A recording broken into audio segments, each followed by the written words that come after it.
여러분, 우리가 기쁨으로 살아간다고 하면서도 우리 인생에는 눈물이 있습니다. 눈물에는 두 가지 종류가 있다고 그러죠. 기쁨과 감동과 감사, 그리고 어떤 큰 문제들이 해결되었을 때에 이제 그런 흘리는 눈물이 있습니다. 그리고 반대로 슬픔의 눈물이 있습니다. 절망, 또 좌절, 낙심이 찾아올 때에 흘리는 눈물도 있습니다. 여러분들은 어떤 눈물을 더 오래도록 기억하고 싶습니까? 생각하면 할수록 또 생각하고 또 듣고 싶고 또 기억에 떠올리기를 원하는 그런 우리의 삶의 모습도 있죠. 감동적인 순간이 있습니다. 그런데 반대로 생각하기 싫은 때도 있습니다. 그때 흘렸던 눈물은 이제는 다시는 흘리고 싶지 않는 그런 마음이 우리에게도 있습니다. 오늘 말씀에 보면은 눈물이 등장하는데요, 성경에도 많은 눈물의 사람들이 있었죠. 예레미야도 눈물의 선지자라고 일컬을 정도로 그렇게 일컬음을 받을 정도로 눈물이 많았고, 다윗도 눈물이 많았죠. 다윗도 눈물이 많아서 시편 56편에 있는 말씀에 보면 56편 8절에 보시면은 내 눈물을 주의 병에 담아달라고, 모아달라고 그런 얘기를 해요. 여러분, 주님의 병이 뭘까요? 여러분, 주님의 병에 왜 내 눈물을 담아달라고 이야기를 합니까? 그것은 주님께서 내 눈물을 기억하신다는 거예요. 주님께서 내 눈물을 다 모아두신다 이거예요. 그럼 내 눈물을 모아두신다는 얘기는 내가 흘렸던 눈물을 하나님이 잊으시지 않는다는 것이고요, 그때마다 하나님은 내 눈물을 보고 계셨고 알고 계셨음을 우리에게 시사하는 것입니다. 오늘 말씀에도 시적인 표현이 하나가 등장하는데 그게 바로 8절에 있는 말씀인데요, 오늘 8절에 있는 말씀에 보니까 이런 표현이 나와요. 내 눈을 눈물에서 건지셨나이다. 자, 누가 그렇게 하셨다는 것입니까? 주께서. 따라합시다.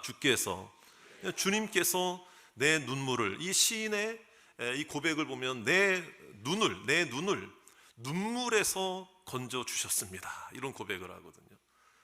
여러분 생각해 보세요. 눈이 눈물에 빠져 있었다는 거잖아요. 그럼 여러분 이상합니다. 눈은 신체의 일부분이고 여러분이 눈이 이탈될 수가 없잖아요. 그러니까 눈물에 이 눈이, 안구가 빠져버렸다는 것은, 그래서 그것을 주님께서 건져주셨다는 얘기가, 이게 이제 시적인 표현이죠. 이게 과연 무슨 말입니까?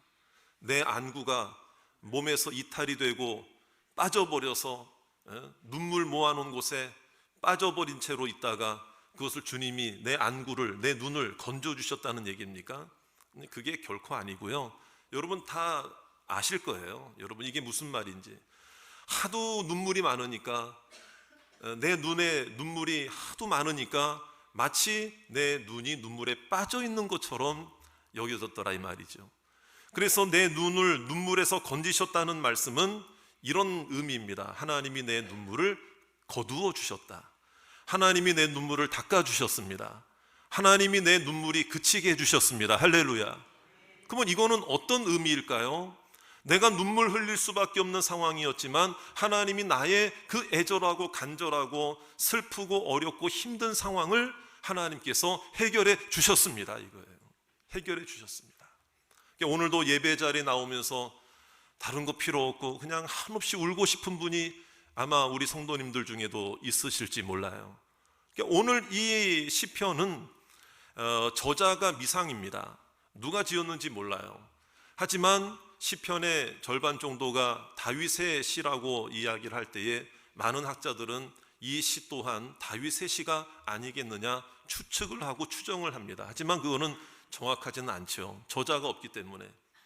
하지만 이것은, 중요한 것은 저자가 누구이냐, 다윗이냐 아니면 또 제3자냐, 누구가 되는가가 중요한 것이 아니고 이 시는 바로 오늘 이 말씀을 읽는 우리들의 고백이 되어지기를 원합니다. 우리들에게도 눈물이 있잖아요. 나에게도 눈물이 있잖아요. 그럼 여러분, 이 말씀을 우리가 들을 때에 단순히 눈물 흘리고 있는 모습만을 가지고 우리가 위로받고 위안을 삼아서 옆에 있는 사람에게 위로 한마디 건네주는 그런 내용이 아니라 하나님이 눈물을 거두어 주셨고 닦아 주셨다는 이야기는 뭐냐면 아까 말씀드렸잖아요. 내 문제를 해결해 주셨다는 거거든요. 억지로 눈물 참는 인생이 아니라 오늘도 하나님이 닦아 주시는 눈물이 되어 하나님 앞에 믿음으로 일어서고 회복되는 저와 여러분이 되시기를 주의 이름으로 축원합니다. 이제는 이왕이면 슬픔의 눈물, 고통의 눈물이 아니라 기쁨과 감사와 감동의 눈물이 있으시기 바랍니다.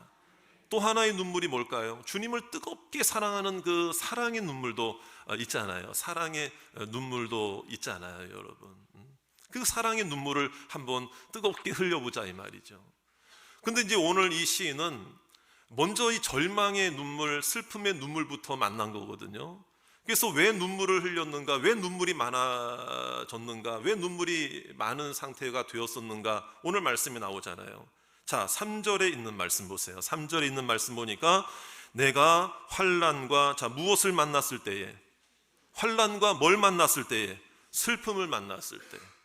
자, 그 다음에요 6절의 말씀 보세요. 또 어려울 때를 만났잖아요. 그러니까 이 시인은 뭐 감동의 눈물이나 기쁨의 눈물이 아니라 사실은 생각하기 싫고 기억나기 싫고 떠올리기 싫은 어떤 과거의 상처들이 있었다는 거죠. 고난이 있었다는 거예요. 그래서 환난을 만났을 때, 슬픔을 만났을 때, 어려움을 만났을 때 흘렸던 눈물이 있었다는 거예요. 그런데 지금은 하나님께서 그 눈물을 닦아주셨다는 것, 그 슬픔도 어려움도 회복해 주시고 이기게 하셨고 해결해 주셨다. 할렐루야. 그것을 이 시인은 고백하고 있는 것입니다. 그러니까 오늘 우리도 하나님 앞에 그런 문제로 눈물을 흘릴 때가 있는데요. 어떤 분들은 그렇게 표현까지 합니다. 나는 피눈물을 흘렸습니다. 이런 얘기를. 피눈물을 흘렸다 그래요. 여러분, 그 눈물을 강조하는 거잖아요. 좀 아픈 마음을 강조하는 거잖아요. 그렇다면 여러분, 이 시인은 하나님이 눈물을 닦아주셨던 이 경험을 했다면, 하나님이 해결해 주신 그 은혜를 누렸다면 어떻게 했을까요? 하나님이 이 눈물 흘리는 자에게 뭘 요구하셨고 어떻게 하라고 말씀하셨을까? 자, 이것은 먼저 첫 번째로는 우리가 알아야 돼요. 우리도 그러므로 이 말씀을 들을 때 하나님께서 내 눈물도 거두어 주실 줄 믿습니다. 내 눈물도 닦아 주실 줄 믿습니다. 우리가 이제 알아야 되잖아요. 이 시인이 어떻게 해서 이런 은혜를 경험했는가? 먼저 첫 번째는요, 하나님 앞에서 울어야 된다는 거예요. 저를 따라 합시다. 하나님 앞에서. 다시 한번요. 하나님 앞에서 울겠습니다. 하나님 앞에서 울어야 된다.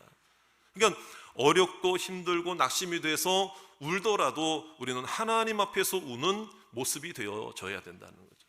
그러니까 때로는 눈물도 신앙 고백입니다. 눈물도 내 마음을 하나님께 드리는 거죠.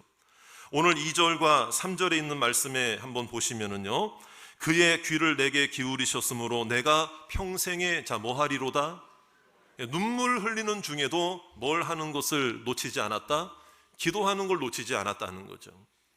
자, 사망의 줄이 나를 두르고 수월의 고통이 내게 이르므로 내가 환난과 슬픔을 만났을 때에 이 시인은 울고만 있지 않았습니다. 그냥 사람 앞에서 울거나 자기 자신의 신세를 한탄하며 울거나 낙심한 채로 운 것이 아니고, 뭐 처음에는 그렇게 눈물이 났을 수도 있겠죠. 하지만 기도했다는 게 뭐예요? 하나님 앞으로 내 문제를 가지고 갔다는 거예요. 하나님 앞으로 내 마음의 문제를, 내 눈물을 하나님 앞에 가지고 갔다는 거예요. 바로 하나님 앞에서입니다. 4절에 아주 중요한 고백이 나오죠. 우리 4절 말씀 다 같이 한번 읽어봅니다. 시작. 내가 여호와의 이름으로 기도하기를 여호와여 주께 구하오니 내 영혼을 건지소서 하였도다. 할렐루야. 문제가 찾아왔을 때, 눈물이 날 때, 힘든 일이 닥쳤을 때 여러분, 다른 곳에서 눈물을 흘리는 것이 아니고 하나님 앞에서라는 거예요. 그래서 오늘 말씀에도 보면은 2절에 중요한 내용이 나오는데 내가 평생에 기도하리로다 그랬잖아요. 어떻게 보면 눈물이 마르지 않는 인생이라 할지라도 평생에 하나님 앞에서 기도하는 눈물이 되어진다면 분명히 하나님께서 하나님의 때에 하나님의 방법으로 그 눈물을 거두어 주실 줄로 믿습니다. 그러니까 오늘 이 자리에 오신 여러분들 또한 눈물 흘리는 시간만이 아니라 오늘 하나님이 눈물을 거두어 주시는 시간이 되시기를 바랍니다. 그래서 우리의 마음속에는 이런 마음이 좀 다부진 마음도 있어야 돼요. 하나님, 내가 지금은 비록 어렵고 힘들어서 주님 앞에서 눈물 흘리지만 내가 주님이 해결해 주실 때까지, 내 마음을 받아주실 때까지 내가 끝까지 눈물 흘리더라도 하나님 앞에서 울겠습니다. 하나님께 내 마음을 드리겠습니다. 여러분, 히스기야도 사형 선고를 받았잖아요. 이제는 너 살지 못하고 죽는다 했을 때에 벽을 바라보고 간절한 마음으로, 그건 하나님 앞에서 기도하는 거거든요. 벽을 바라봤다는 게 뭐예요? 난 하나님밖에 의지할 곳이 없습니다. 그러면서 통곡하면서 울면서 기도할 때 하나님께서 이사야 선지자를 통해 그에게 15년의 연한을 연장시켜 주셨고, 그러다 그 15년 더 산다고 해서 15년 더 살고 20년을 더 살든 어쨌든 또 죽음은 찾아오잖아요. 그러나 그런 가운데서 하나님이 생명의 주관자이신 것을 히스기야로 하여금 깨닫게 하신 줄 믿습니다. 그리고 그 기간 동안에 후사가 없던, 아들이 없던 히스기야에게 그 15년의 시간 동안에 아들을 허락하셔서 어쨌든 다윗의 계보가 이어지게 하셨고, 예수 그리스도까지 구원자로 오시게 하는 이 다윗의 계보를 통해 구원자를 주시겠다고 하는 하나님의 언약이 성취된 줄로 믿습니다. 그러니까 이 눈물이 참 귀한 것은 하나님 앞에서 울고 하나님 앞에서 문제 해결을 받고 하나님 앞에서의 눈물은 하나님께 드리는 우리의 외침이요 신앙 고백이에요. 어떤 분들은 그래요. 기도하러 왔을 때 눈물밖에 나질 않아요. 아무런 목소리도 낼 수가 없어요. 기도 소리조차 나지 않습니다. 그럴 때가 있습니까? 없습니까? 찬송을 하는데도 눈물이 앞을 가려가지고 찬송도 제대로 못할 때가 있잖아요. 그러나 그 눈물 자체가 하나님께 드리는 나의 고백인 줄 믿습니다. 나의 외침이잖아요. 소리 없는 외침이잖아요. 눈물 속의 외침이잖아요. 눈물을 흘린다는 말도 있지만 저는 말씀을 준비하면서 그런 표현도 한번 생각해 봤어요. 슬픔을 흘리기도 해요. 어려움을 흘리기도 해요. 그러니까 이게 무슨 말인가 하면 나도 모르게 내 얼굴에 슬픔이 묻어나 있고, 그러니까 눈물을 흘리면은 그 눈물을 흘리는 사람 보고 저 사람 뭔가 무슨 사연이 있구나 라고 짐작할 수 있잖아요. 그런데 눈물은 나지 않는데 슬픔을 흘리는 사람이 있어요. 그 사람은 하나님만이 그 마음을 알아주셔야 할 줄로 믿습니다. 그래서 어떤 분들은 그래요. 내가 웃어도 웃는 게 아니야. 그런 얘기 있잖아요. 그런 말 여러분 종종 하실 때가 있으세요? 없으세요? 그런 말 하는 분들 있잖아요. 내가 웃어도 웃는 게 아니야. 그러니까 견디고 애쓰려고 하는데도 그 먹먹함과 그 애틋함이 그냥 그 삶 속에 드러나 있는 거죠. 여러분, 다른 사람은 몰라도 하나님은 그 눈물을 아실 줄 믿습니다. 하나님은 내 마음 아실 줄 믿습니다. 우리 한번 저를 따라 합시다. 하나님은 제 마음을 아십니다. 네, 그래요.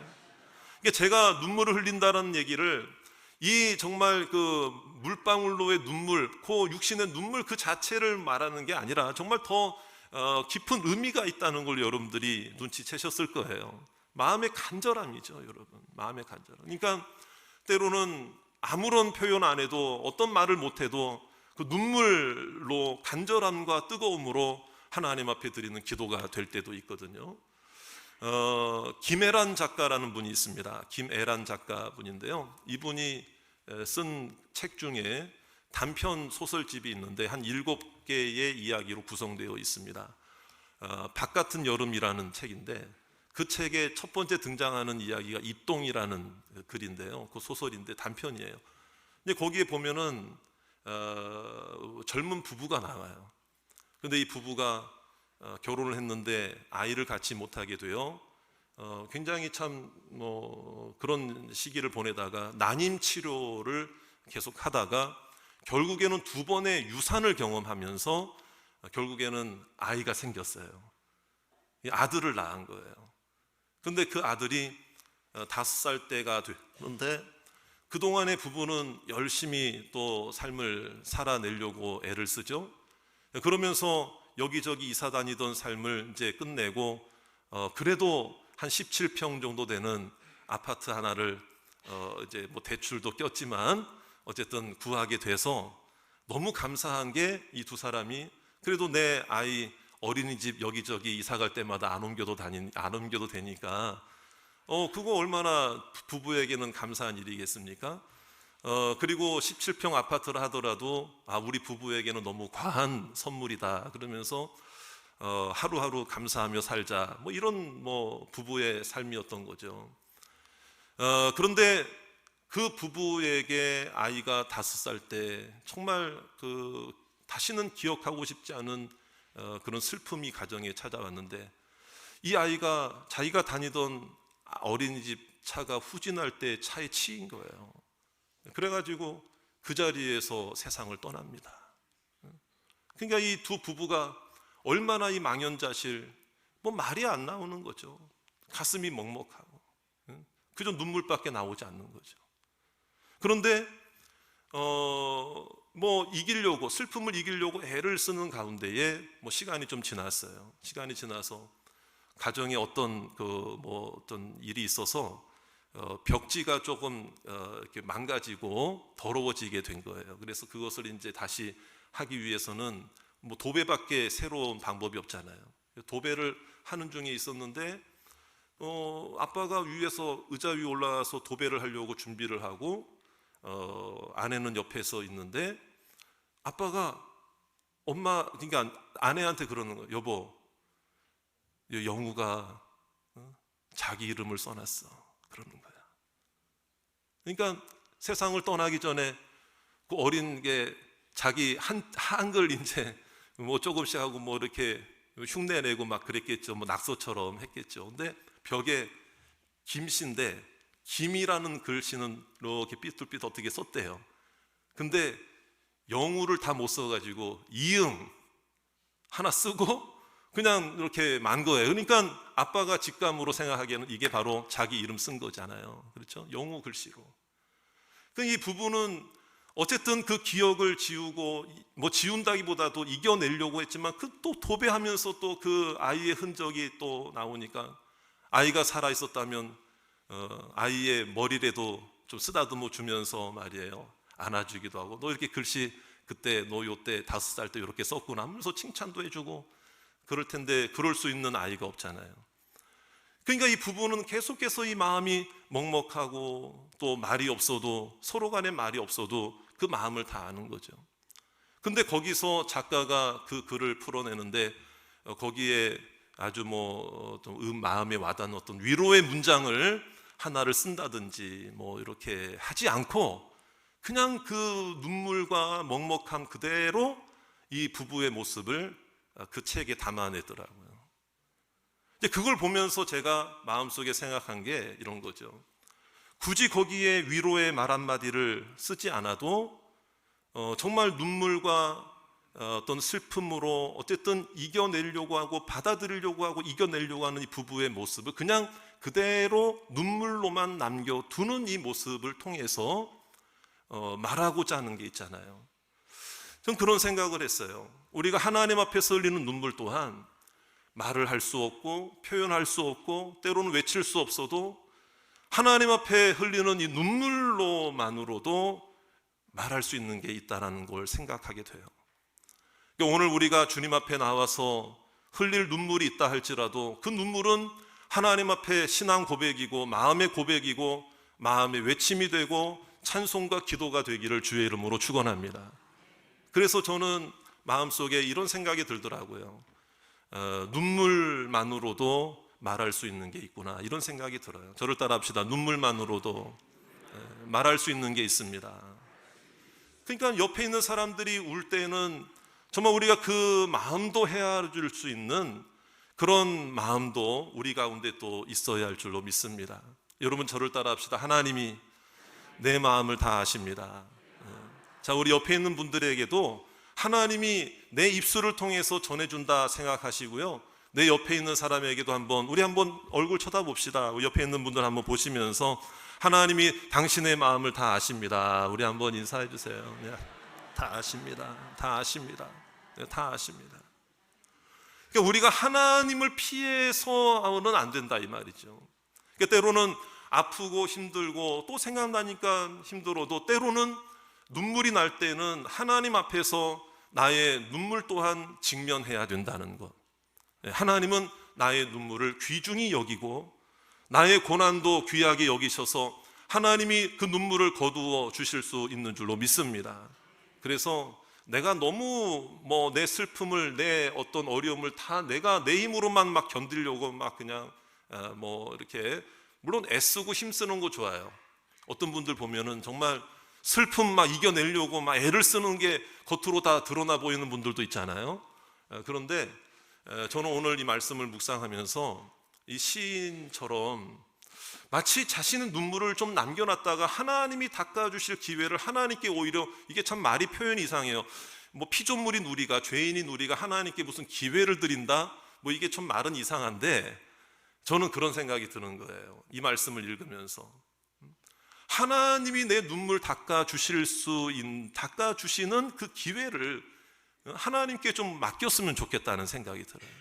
내가 막 다 닦아버리고 막 그냥 난 다 이겨낼 수 있어, 이런 게 아니라 그저 하나님 앞에 흘리는 눈물만으로도 하나님께 말할 수 있고 하나님께 표현할 수 있고, 그래서 하나님이 내 눈물 주실 수 있는 기회를 하나님께 좀 드리시고 맡기시기를 주의 이름으로 축원합니다. 그래서 하나님 앞에서가 중요하다는 거예요. 하나님 앞에서가 중요하다는 거예요. 그래서 우리의 마음을 피하지 말고 감추지 말고 하나님께 고스란히 가지고 나와 하나님 앞에 눈물로 기도하고 눈물로 하나님 앞에 고백하는 저와 여러분이 되시기를 주의 이름으로 축원합니다. 그래서 하나님이 또 하나 눈물 흘리는 자에게 요구하시는 게 뭔 줄 아세요? 눈물을 흘리는 인생 가운데서도 반드시 지나온 세월 돌아보면 하나님의 은혜가 있다는 거예요. 문제 속에서도, 문제 가운데서도 주신 은혜를 찾아야 할 줄로 믿습니다. 눈물 흘리다 보면 그 은혜가 떠오릅니다. 하나님의 사랑이 떠오릅니다. 하나님의 사랑의 음성이 들립니다. 은혜로우신 하나님을 만나게 될 줄로 믿습니다.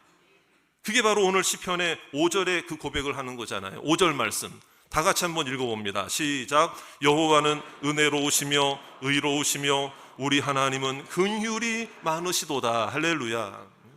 은혜로우시며, 그러니까 눈물 흘리는 가운데 이 시인은 하나님은 정말 은혜로우신 분이라는 것을 그 눈물 가운데 더 깨닫고 하나님 앞에 나아가더라, 이 말이죠. 여기서 하나님은 긍휼이 많다고 할 때 이 긍휼이라는 말이 구약적 표현으로는, 히브리적 표현으로는 어머니의 자궁을 의미합니다. 여러분, 그게 뭡니까? 태아를 감싸고 있고 보호막이고 은신처고 피난처가 되는 거죠. 그 어떤 것으로부터도 방해받지 않고 지켜주시는 그게 바로 긍휼, 하나님의 긍휼이라는 거죠.